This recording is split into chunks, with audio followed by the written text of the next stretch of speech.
This movie is about array operators. We're going to begin by looking at the construction of some array formulas with looking at an array, an operator, then an array, an operator, and a single value and an operator, and then an array. And then we're going to look at some conditional operators. We'll look at a formula with one condition, and then we'll look at how to construct a formula with two conditions. So I've got 5 little areas mapped out here on this worksheet. 3 of them are mathematical operators, and 2 of them have to do with comparative operators. We're going to begin with mathematical operator number 1, where we have a structure for a formula that is an array, then an operator, and then another array. So as data, I have a target value and an actual value. These are obviously made-up numbers, and there's a difference between those two values. The largest difference, the maximum, is 4. And that's found by using the max function. Well, I can determine the difference between those two arrays and have the max use that array structure within a formula. So I can condense all of that calculating that's going on into a single cell. So what does that look like? In example 1, I have an array function.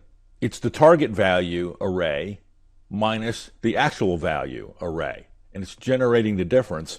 And it's generating the difference for the first line in the array, or the first item in each one of the arrays. I took that formula, copied it over here, and then copied it down to display or make the array that's contained within the formula visible. So even though you can't see it in example 1, example 2 displays what actually is going on as far as the result of this calculation, this operator, this subtraction operation between these two arrays. We're getting the result of 2, 4, -5, and -13, and that's contained within that structure, that array formula. Finally, I've copied it one more time, but that still isn't giving us the answer that we want.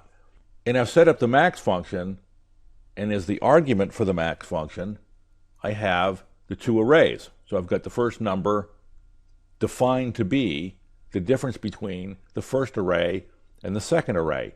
Notice that it all is in the first number argument. There's no second number. This calculation is happening within number 1. But it's still not giving us the right answer, and it won't until we F2, Control-Shift-Enter, and convert that to an array formula. The next example, example 2, has a different structure. We have an array, an operator, and a single value. I've got a list of prices for given products with the total amount of those prices being $678, and I have a 7.5% tax rate that I want to apply to that total value. Obviously, the most direct way to do that is just to multiply the total value, 678, by 7.5%. But I want to put that and contain that within a formula. The first formula gives us the answer. I'm using the sum product function, and the sum product function, as was explained in the prior movie, doesn't require CSE, Control-Shift-Enter, in order for it to function as an array formula, array function. It's programmed to function that way. So what I have is the sum product function. The first argument, which is defined to be an array, array 1, references the array or the range that has all the prices times the 7.5% sales tax rate. And again, that's all contained within the first argument of the sum product function. To carry this one step further, I did the opposite, which was to take 7.5% out of the total price of $678. If the $678 actually included the tax already, I can subtract out 7.5% by taking 1 minus 7.5%. That percentage multiplied by 678 gives me the net sales value. And again, all of that calculating is contained within the first argument in the sum product function, array 1. In the third example, we're going to have a single number, an operator, and then an array. I've got a series of discounts that, when applied to the original price, yields a price of $19.20. So I start with $100, I discount it by 60%, that leaves me with $40. I discount that by 40%, which leaves me with $24, which is discounted another 20%, and I get $19.20. Once again, it's similar to example 1. I have a formula that's copied down so I can display the array that's contained within this formula. And what I want to do is take the original price, the $100, and I'm using the product function, which multiplies a series of numbers. And all of those numbers are, again, within the first argument of the product function, number 1. Notice how it doesn't say array 1, but we can convert this to an array formula by pressing F2, Control-Shift-Enter, and I get the correct result, $19.20.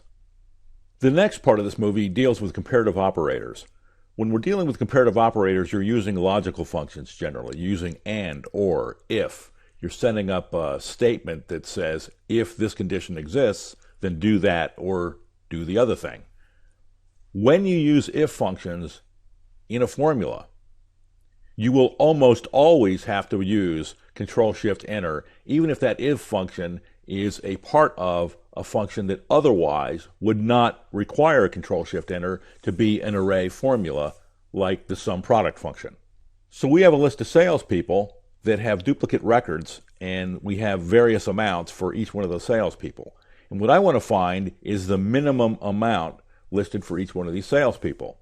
There is no min-if function in Excel. Maybe there will be in the future, but we can create one. This formula is an if function. I'm telling the formula that if the range in B25 to B36, which are the names, equal Dave, then give me the value, the number that's contained within the range C25 to C36. And I have not yet converted this to an array formula, and I just copied it down so we can see, yep, there's Dave, so the condition is met, and it generates a result of 106 and 133 and 112. And that is contained within the formula. So now what I need to do is use the min function and reference the formula that we just talked about.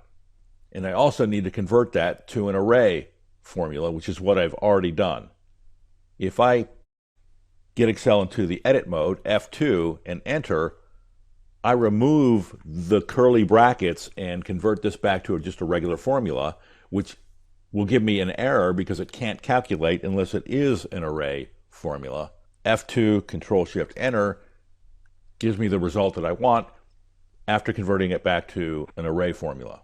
For two conditions, I want a salesperson, and I also have a condition for the amount, the value that needs to be greater than 110. So the syntax for this is if left paren, the first condition, comma, if left paren, the second condition, comma, and you can continue to add nested if statements, and I think the limit is 64.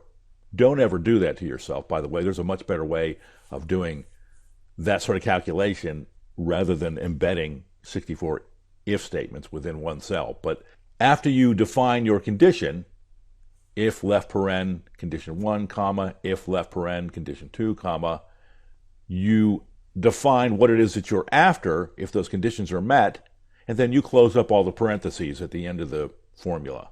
So once again, if I remove the curly brackets by just entering, I get an error message, F2, Control-Shift-Enter.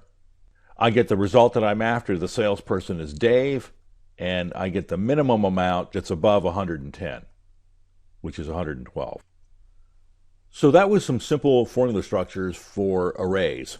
We looked at mathematical operators where we had three different formula structures. We had an array, an operator, and then an array. We had an array, an operator, and a single number. And vice versa, we had a single number, an operator, and then an array. And then we looked at comparative operators, and we looked at two different examples with one condition and two conditions. And we talked about the fact that if you use the if function, In order for it to be an array formula, you have to press Control-Shift-Enter.